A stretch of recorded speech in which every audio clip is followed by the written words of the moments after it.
Bien, como decíamos recién nada más, ayer hubo elecciones en las provincias de Formosa y de Santa Fe, elecciones legislativas, así como serán el próximo 7 de septiembre aquí en la provincia de Buenos Aires. Lo que se eligieron fue justamente a las legislaturas, a los nuevos diputados de cada una de las provincias, y además en el caso de Formosa se votó para convencionales constituyentes. 30 convencionales fueron electos para la reforma constitucional que ordenó la Corte Suprema, que se debe realizar en la provincia de Formosa. En ambos casos, lo mencionábamos recién, con baja participación respecto incluso de comicios anteriores, y bueno, mostrando una tendencia que se replica en las distintas elecciones que vimos a nivel provincial. Franquito, a ver, ¿cómo quedó el mapa electoral?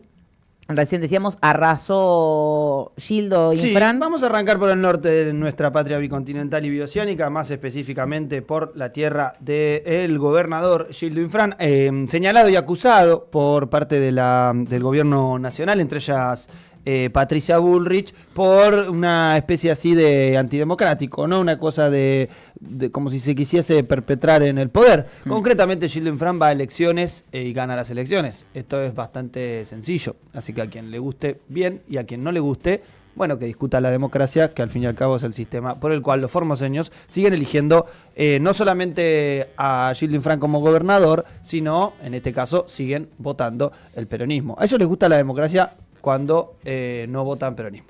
A mí ayer me dio curiosidad porque le preguntaron en un programa a una diputada nacional del PRO, le decían, y lo de Macri en la provincia de Buenos Aires, que agarró y cuando él no podía reelegir se puso al primo, ¿no es feudo? ¿No?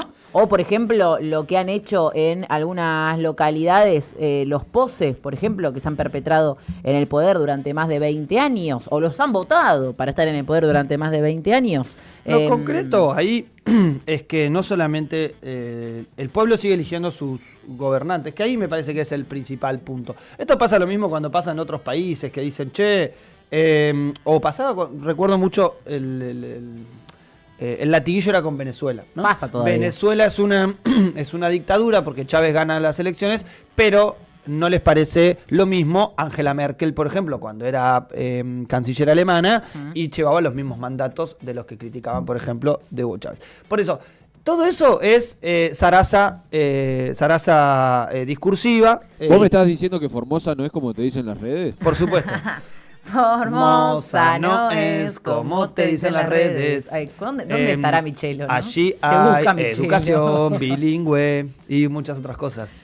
No, ya está, bueno. Ese laburo se lo dejamos a Michelo. Es que cuesta mucho rimar con bilingüe. Bilingüe cuesta rimar con bilingüe. Bueno, a lo que vamos entonces, en Formosa se impuso el PJ, estrictamente, el partido justicialista, que tenía a Agustín Samaniego como primer candidato a diputado. Este es el porcentaje, 63,24% de los votos, que eso representan 205.784 electores en Formosa.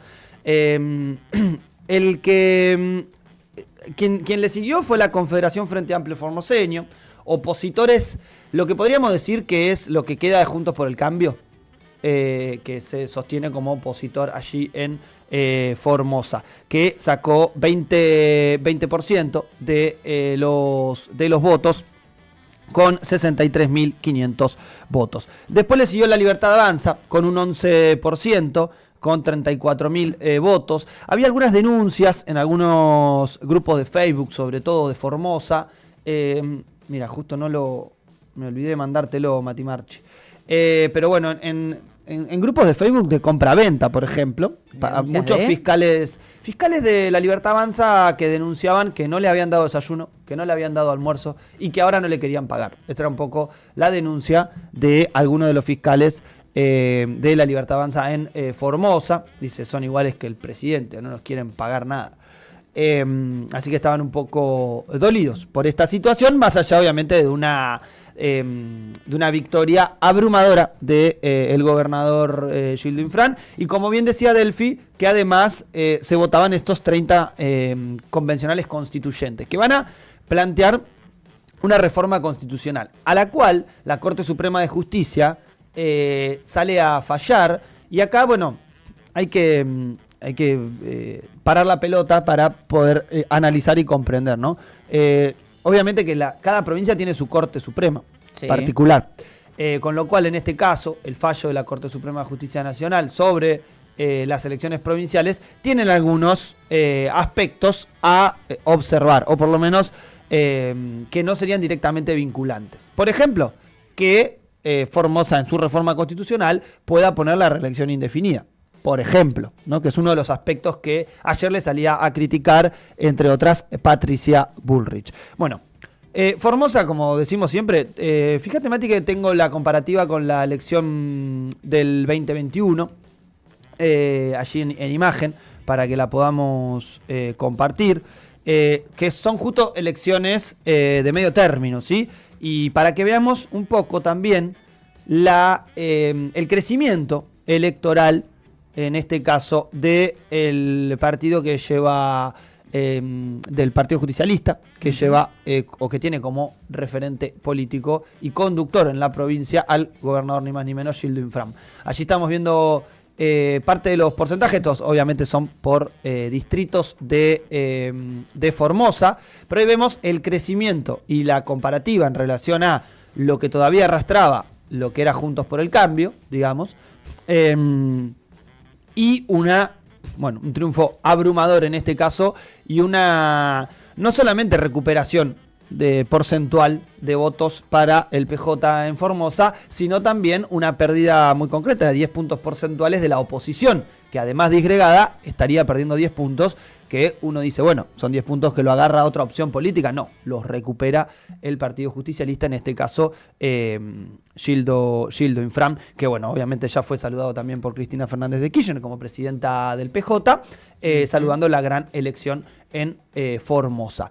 Recordemos que para La Libertad Avanza este es un buen porcentaje igual, porque en esta elección de medio término, incluso en la elección anterior, se da esta particularidad de que asumen el gobierno nacional sin provincias, sin tener gobernadores, sin tener casi intendentes, con lo cual sacar medio punto es un logro, ya está. Exactamente. Esto significa que sacando, por ejemplo, ahora vamos a ir a Santa Fe en un ratito, pero en cualquier elección en los que ellos saquen un 20%, están haciendo una gran elección. ¿Por qué? Porque van a sumar más concejales, más diputados y más senadores, principalmente porque no ponían nada en juego, que es un poco lo que va a pasar también en la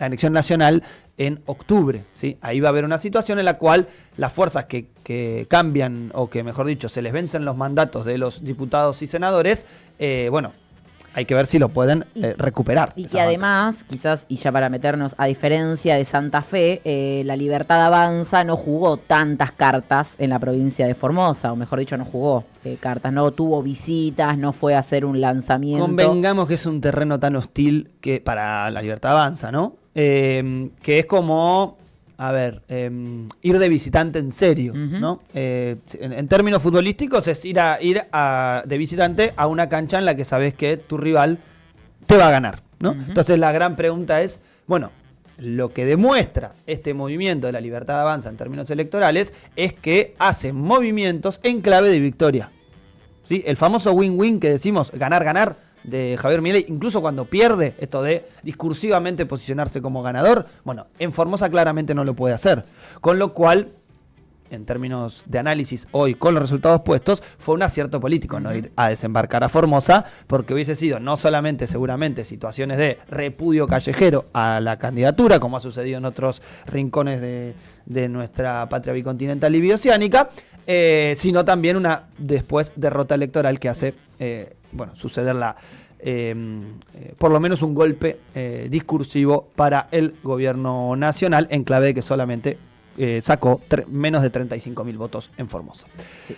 No fue tan así el caso de Santa Fe, en particular Rosario, pero por ejemplo en algunas de las declaraciones del ganador, digamos, o quien se posicionó como ganador de la jornada, que fue Juan Monteverde, que sacó la mayor cantidad de votos en la ciudad de Rosario de cara a esta recta final de la disputa en la ciudad de Rosario. La Libertad Avanza sacó un poco más de votos, pero igualmente se encargó Juan Monteverde de aclarar que esto no solamente era un triunfo en esa ciudad, sino que también era un triunfo a nivel provincial y a nivel nacional, proyectando, ¿no?, un poco esta elección, como, bueno, un poco dar vuelta estos números que se venían viendo a nivel país. Digo, fue una jornada que, con sus más y sus menos, el primer halo de luz que le entra al peronismo en bastante de estas elecciones, ¿no? Sí, recordemos que es acá hay una diferenciación muy concreta con Formosa, ¿sí? Esto no es PJ puro. No. Esto habla de las construcciones, las nuevas canciones. Nada, mentira. Pero sí, más o menos. No, igual, en términos de construcción política, sí. Juan Monteverde y el movimiento Más para Santa Fe, ¿por qué Juan Monteverde, cuando habla de la victoria, plantea, che, esto es una victoria de cara al 2027? Bueno, porque van a la disputa de la provincia de Santa Fe. Acaban de ganar el distrito más poblado de Santa Fe, ¿sí? Tiene casi 1,5 millones de habitantes. Rosario, junto al Gran Rosario, algunas de las localidades que quedan también en la zona sur, como General Baigorria, por ejemplo. Y en este caso, las elecciones legislativas municipales las termina ganando, en este caso, Más para Santa Fe, con casi 31% de los votos. ¿Sí? Hace 50 años que sí. Nada parecido al peronismo ganaba en esta ciudad. Recordemos, Santa Fe con muchas complicaciones para no solamente establecer una candidatura, o por lo menos una plataforma fuertemente peronista, o por lo menos muy ligada al peronismo, ha tenido adversidades a tal punto que, bueno, el actual gobernador Puyaro es un ferviente antiperonista.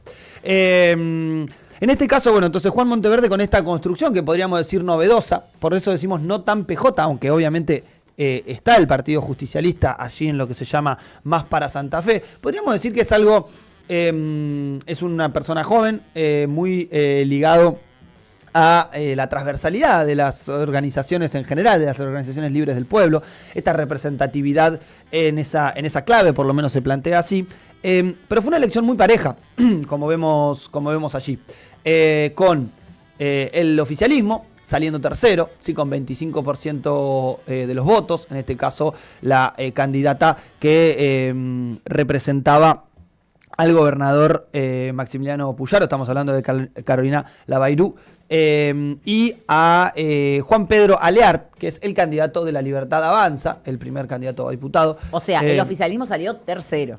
El oficialismo sale tercero. Como verán, la diferencia porcentual es muy chiquita, muy polarizada, muy similar a este escenario de tercios que presentaba Cristina, ¿te acordás? En 2023, cuando decía sí, tercios. Que los dio las elecciones. ¿De qué carajo hablábamos de tercios? Decíamos en su momento cuando ella decía hay escenario de tercios. Bueno, esto aparenta ser también un poco la situación en Santa Fe, con una cosa no polarizada, con un peso específico de la Libertad Avanza, teniendo obviamente una muy buena elección, principalmente en Rosario, muy buena elección.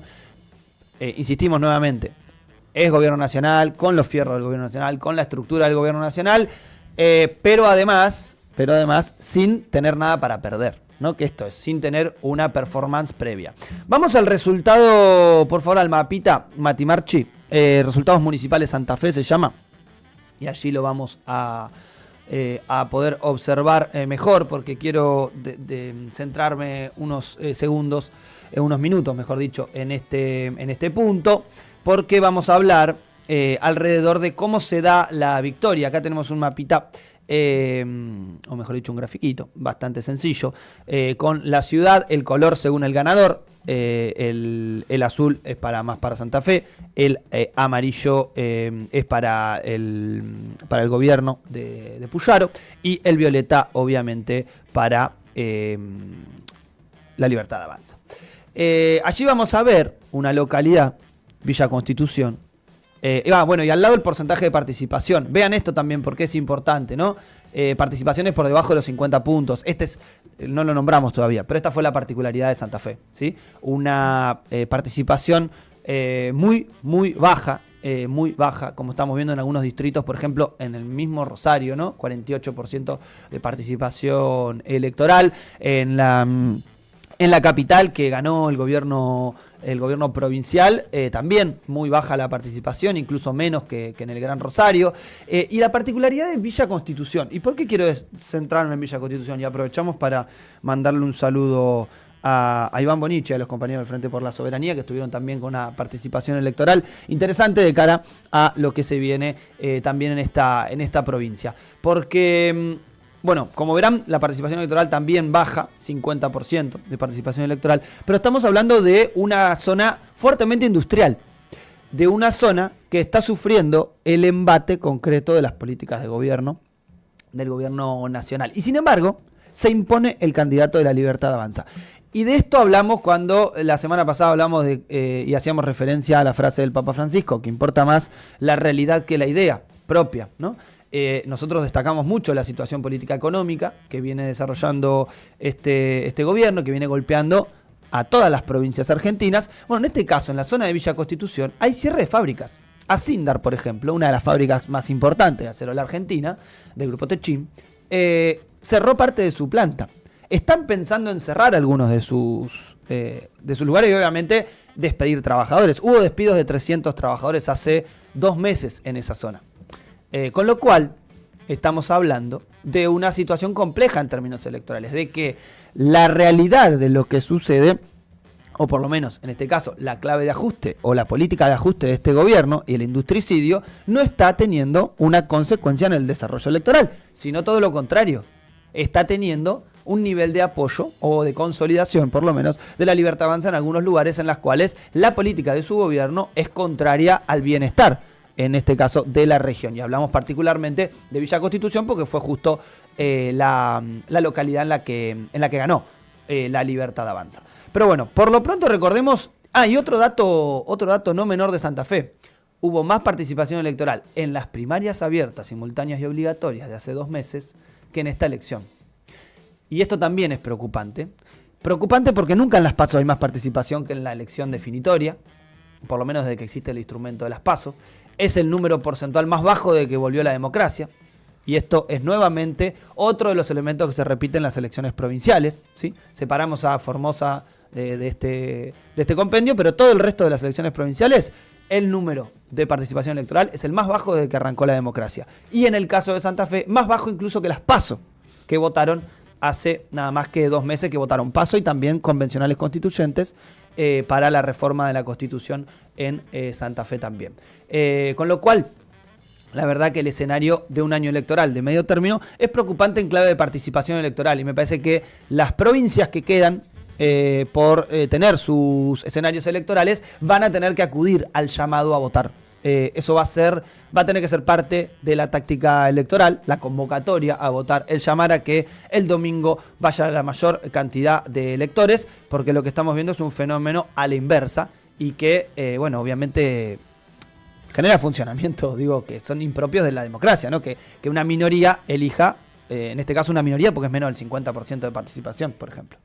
Sí, y que todavía no está claro, digamos, no beneficia a nadie, si se quiere, este bajo nivel de participación, más allá de si a uno entienda o lea que coyunturalmente le puede servir que menos gente vaya a votar, después en el panorama nacional y político es un problema para todos los frentes, para todos los partidos, que la participación vaya en caída, como lo estamos viendo en todas las elecciones provinciales. Y es ambivalente también, porque hoy te puede perjudicar a vos como plataforma electoral, pero mañana me favorece a mí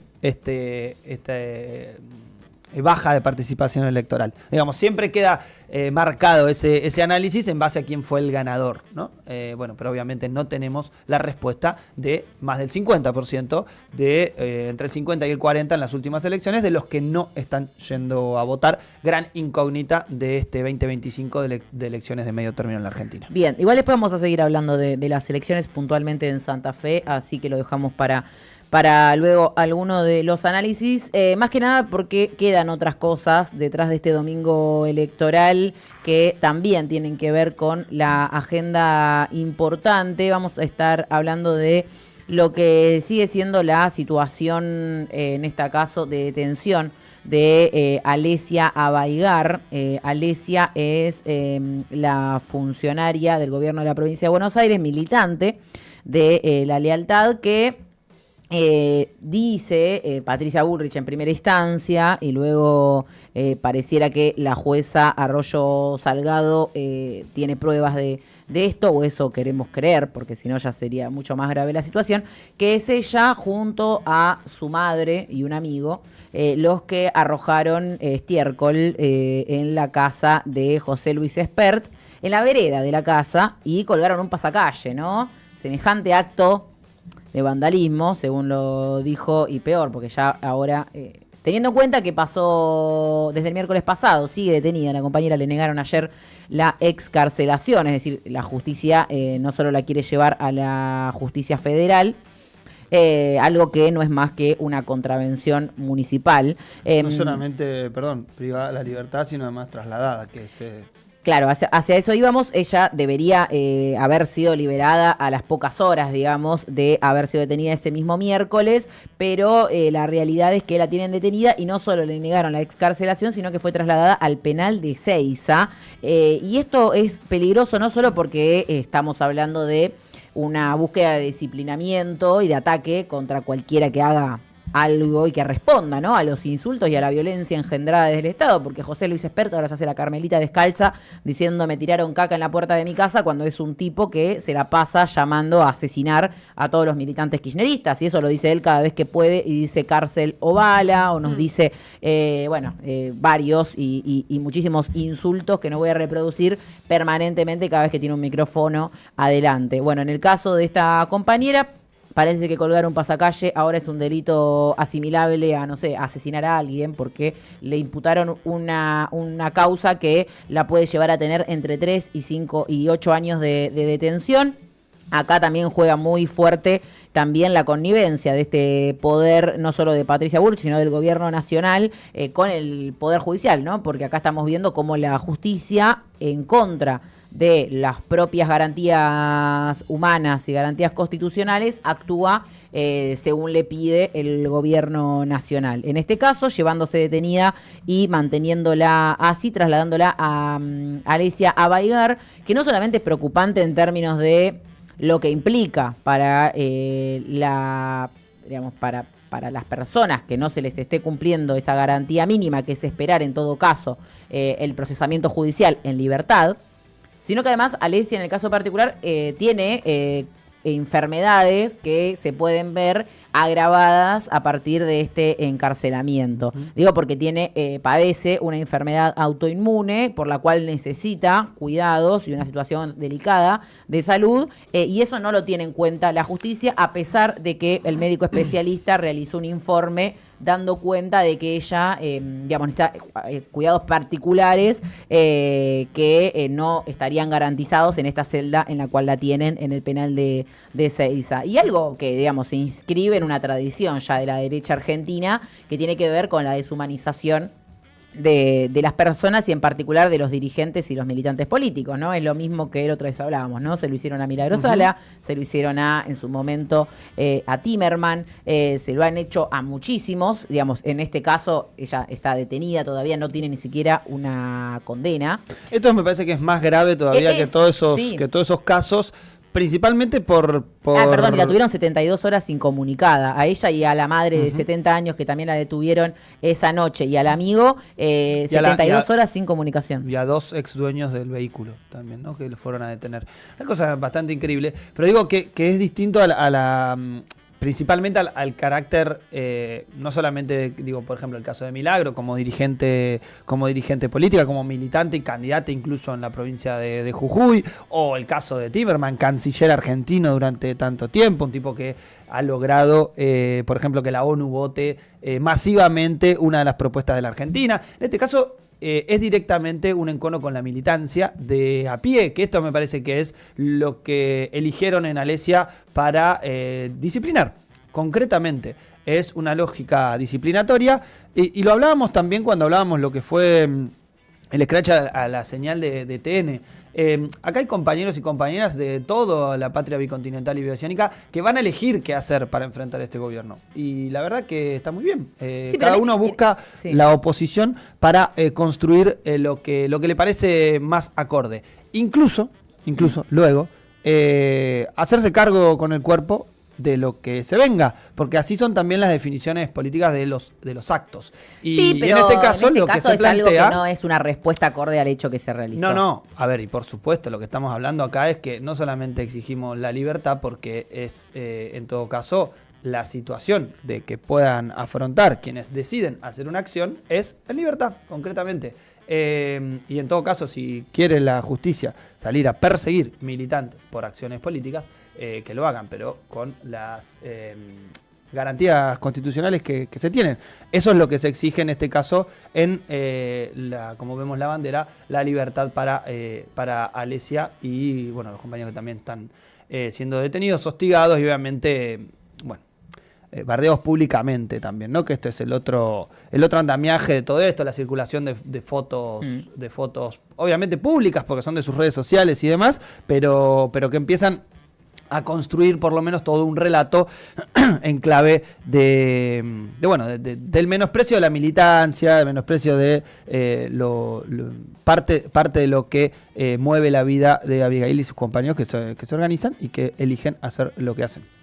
Sí, así que hoy en la mañana, hace un rato nada más, se realizó una conferencia de prensa. Daniel Germanos es su abogado defensor de Alesia, que estuvo reclamando por estas condiciones que mencionábamos previamente, por el pedido de excarcelación y obviamente de que la dejen de una vez por todas en libertad. Pero bueno, hablaremos luego con más detalle de lo que fue esta conferencia de prensa y qué fue lo que advirtió allí el abogado, insistiendo en esta situación de vulnerabilidad y de falta de las garantías constitucionales que no está dando la justicia, en este caso la jueza Arroyo Salgado, recordemos la ex mujer del fiscal Nisman, que siempre coqueteó con todos los sectores de poder para ver de dónde podía rascar algo, y bueno, acá ella dando poniendo su ofrenda, ¿no? Poniéndose al servicio del disciplinamiento a la militancia, como bien decíamos que buscaban porque está hacer agarrada también. Viste que algunos instrumentos bien. del Poder Judicial les pasa pero eso vos a ahí algunos agentes. tenés dos elecciones, o sea, ofrendás. No sé si tenés elecciones. Y bueno. O te vas del país o te van. Y bueno. Cuando llegas a ese nivel, no hay mucha elección. Pero eso es una elección. Y el que anda con servicios mal acaba. Y bueno, pero eso es así. Es una elección al fin y al cabo. Elecciones de vida serán, pero son elecciones. Así es el caso entonces de Alesia Baigar, que lo seguiremos de cerca realmente. Y por último, mencionábamos que nos quedamos en la provincia de Buenos Aires porque en el día de ayer hubo una reunión entre los tres sectores que están empezando a armar las listas, o por lo menos de cara al 9 de julio, a armar cuál va a ser la alianza de partidos para estas elecciones provinciales que se realizarán el 7 de septiembre. Es así que hubo una mesa de diálogo entre Axel Kicillof, Máximo Kirchner y Sergio Massa en la gobernación de la provincia de Buenos Aires. Durante más de 2 horas discutieron y avanzaron en el armado de un bloque conjunto para las elecciones, así que aparentemente habría unidad, podemos decir, o casi seguro. Yo hasta el 9 de julio. ¿Vos decís que hasta el 9 de julio hasta nada? El 9 de julio yo no digo nada. Ahí lo que se dice es que alguna de las estrategias planteadas y las que se van a seguir tiene que ver con garantizar la mayor unidad posible y tener en cuenta fundamentalmente quiénes miden más en cada uno de los municipios. Digo, no poner el sello partidario o el sello de cada organización por encima de cuál es el candidato, por ejemplo, a concejal o demás que más mide. Y que también se tenga en cuenta la decisión de los intendentes a la hora de leer sus propios municipios, ¿no? Eso es algo de lo que estuvo mucho sobre la mesa estos días. Obviamente de esto a lo que pase nosotros hay poco que podamos comentarles a ustedes, porque estas son cosas que después se juegan. Pero la discusión es concreta, a ver, para que la entendamos. Sí, pero digo, la resolución después puede ser el 8 de julio a la noche, algo que no era lo que se pensaba. El 9 lo que vamos a tener la confirmación es de si hay ratificación de unidad o no. ¿Por qué? Porque es la fecha límite para el cierre de frentes electorales. Con lo cual, es muy probable que nadie haga la presentación de un frente, o que, por ejemplo, en este caso que aparecían las que nadie caras. se corte solo. En este caso, por ejemplo, aparecían las caras. ¿Hay una posibilidad de 3 espacios? Sí, siempre hay posibilidad de todo porque esto es política. Por eso a eso voy, ¿no? Puede suceder. Ahora, el 9 vamos a tener la confirmación de si eso sucede. Porque si eso pasa, que presentan 3 frentes distintos, recordemos que los apoderados de los frentes son los que terminan de firmar después las candidaturas. Con lo cual, nadie va a presentar su frente si no tiene apoderado en el otro frente. Y después, por ejemplo, hasta el 19, que se van a confirmar, 19 creo que se van a confirmar los candidatos, ahora chequeo bien, no vas a tener apoderados. Con lo cual, ahí el 9 vamos a tener la llave de si esto se destraba, y la discusión es esta. Por ejemplo, aparecía Massa recién. Lo natural sería que Massa sea, por ejemplo, candidato en la primera. La discusión es que Massa no sea candidato en la primera, sino es el que más mide. Esa es la discusión de cómo está hoy. Lo mismo para Máximo Kirchner en la tercera sección electoral, o para, no sé, Carlos Bianco, que sería el candidato representante del Movimiento Derecho al Futuro, el espacio de Axel Kicillof, en, por ejemplo, la octava. La discusión es que vayan los que miden, no el candidato natural de por cada espacio iría. Claro, o no en una, digamos, en una jerarquía de quién va a meter más, quién va a meter menos, y que eso después nos anteponga a quiénes son los que mayor cantidad de votos podrían sacar. Digamos que sobre eso se podría decir que hay un consenso, pero como digo, recién no lo sabemos nosotros tampoco porque no está la conclusión determinada. Recién el martes habrá otra reunión entre estas 3 mismas figuras. Obviamente no se reúnen solos, se reúnen también, están presentes varios intendentes, armadores de cada uno de las organizaciones y de los partidos movimiento que cada uno de ellos conduce, y allí entonces se definirá estas listas de cara a las elecciones del 7 de septiembre, que están cada vez más cerca, y bueno, se van a empezar a sentir ahora sí los calores electorales que decíamos las últimas semanas no se venían sintiendo tanto, obviamente por la situación política. No es el mejor momento para nosotros, digamos, no es lo que más nos gusta. Igual yo creo que puede... ¿A vos te gusta un poquito A mí no solo me gusta esto, pero porque además mete a la población en una sintonía. Sí, porque te inunda, porque vos la calle la vas a ver repleta de caras, con lo cual se impone el debate, por lo menos electoral. Después podemos discutir si se discute cosas o se discute caras y nombres. Toda esa discusión la podemos dar después. Lo real es que se mete un clima de discusión política que por lo menos para mí posibilita discusiones de algunos ejes que a veces están dentro de la campaña y otras veces pasan por el costado. Pero bueno, que son... Esperemos ese que es el que mejor por lo de los menos son escenarios. esenciales. El que vos decís es el más lindo de los escenarios. Después de que terminemos discutiendo pelotudeces, pero bueno, también puede pasar. Pueden pasar muchas cosas también. Así que bueno, nos vamos metiendo en esta carrera electoral de cara al 7 de septiembre, y obviamente luego estará el 26 de octubre también yendo a las urnas, en ese caso a votar a los legisladores nacionales, pero para eso sí es otro cuento que lo contaremos. Sí, en la Argentina falta un montón de tiempo. Falta un montón para el 9, que faltan 11 días, imagínate. Imagínate todo lo que falta y lo que se puede llegar a definir. Para lo que no falta es para la situación que siempre hablamos con Male, que tiene que ver con la comunidad, en este caso platense. Sí, la situación platense, en realidad se aprobó un proyecto para la creación de una nueva delegación en la ciudad de La Plata, en la periferia.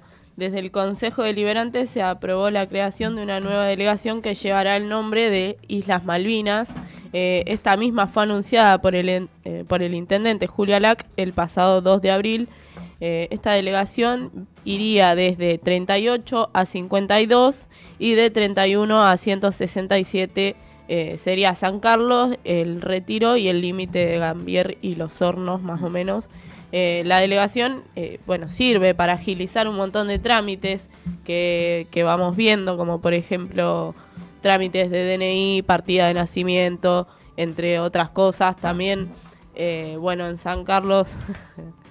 En San Carlos, sí. Nosotros estamos con quilombo de cables, Ahí está. En San Carlos a veces se suele hacer en la delegación, van mujeres del Ministerio de Mujeres, y dan charlas, llevan copas menstruales para mostrarles a las mujeres que nunca accedieron a una de ellas y no conocen bueno, para Son eso los lugares sirven donde las abreva la delegaciones. política municipal y incluso en este Claro, caso que hay es la coordinación llegada con la del provincia, municipio a los provincial barrios, también. O sea, La llegada permanente. claro, Que, digamos, es como, está bueno porque es una política un poco que ALAC en su momento, entiendo, en los 90 fue parte de su armado y ya en la campaña se venía hablando, ¿no? De la idea de poder profundizar en En el línea, esquema sí. de delegaciones, que es muy importante en una ciudad que creció tanto. Muchísimo. Y más por la periferia, ¿no? Que es un lugar quizás olvidado Para afuera. por estos lugares que siempre tenemos todo para hacer trámite, tenemos todo en el centro, entonces en la periferia por ahí, bueno,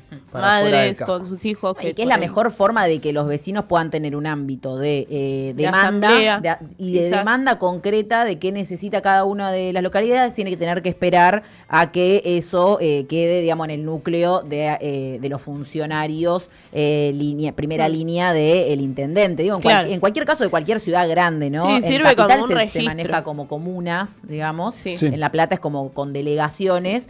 Sí, como registro y como demanda. Digo, las delegaciones sí, son sí. clave en poder pedir ya sea una salita, ya sea el alumbrado, ya sea cloaca, calle, Sí. todo eso. Fue la primera ofensiva municipal como política, Mm. el ordenamiento de las delegaciones. Que con el Bueno, gobierno esto de del Larra era DNI cosa. Recordemos los fue quilombos bárbaro de la tramitar no el parti- DNI en las delegaciones. Yo lo hice y la verdad muy rápido y buenísimo porque lo hice ahí en mi barrio. Claro. Nunca en la vida pasó que te puedas hacer el documento en tu barrio y la verdad que me pareció una de las políticas más rápidas y buenas. Esto ahí de- permite, del obviamente, como intendente. decíamos, la coordinación con los organismos provinciales competentes, como el RENAPER, Sí. por ejemplo, que llevan adelante estos operativos conjuntos territorialmente. Pero como decíamos, una de las políticas, de hecho la otra vez lo planteaba cuando hacíamos referencia a, bueno, se cerró las plazas apenas comenzó la gestión, Sí. ahora se inauguraron.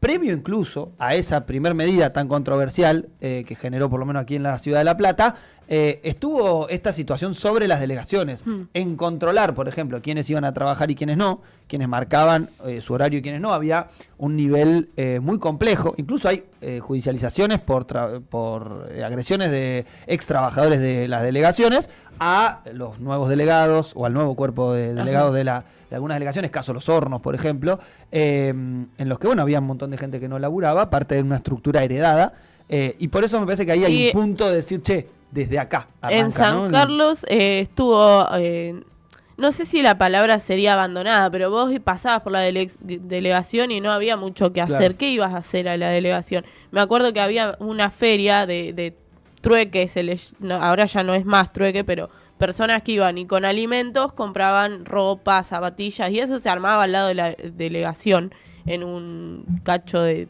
cuadrado así Un playón. sí, no, era pasto, pero bueno, al lado de la delegación estaba ese lugar donde feriaban en intercambio, ni siquiera con plata. Y bueno, eso ahora ya no está más, cerraron ahí como en las plazas.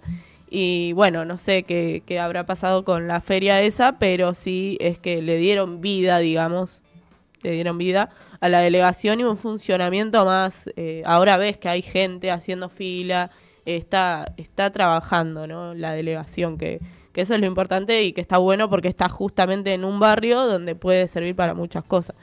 Pero bueno, pasando a otra noticia, las organizaciones sociales comenzaron un censo por las personas en situación de calle, porque bueno, comenzó, ¿no? El frío, comenzó el invierno hace muy pocos días y las organizaciones sociales que encabezan este censo paralelo al del gobierno nacional y estiman que este censo podría llegar a durar un poco más de 3 días. Desde las organizaciones sociales expresan su preocupación por la cantidad de profesionales, remarcaron, ¿no? Que están en situación de calle. De personas. Sí, personas profesionales que, bueno, se han quedado sin trabajo y demás y están viviendo en la calle. Según los últimos datos del censo se presentó en diciembre del 2023, habrían unos 8.028 personas viviendo en la calle. Esto a nivel nacional. Sí, a nivel nacional en 2023. No me daban- No, en La Estábamos Plata hablando de la ciudad de La Plata, de golpe me dijiste 8.000 personas. No, esto fue es otra noticia, Ok, que tiene más que ver ok. con un Está bien. censo a nivel nacional. a está nivel bien. nacional. Bueno, igual estos son datos que arrojan de un censo del 2023 Ujú. que, bueno, Según expresan desde las organizaciones, el censo es una herramienta estadística y una acción política desarrollada de manera colectiva para visibilizar a quienes el Estado decide criminalizar, expresaban.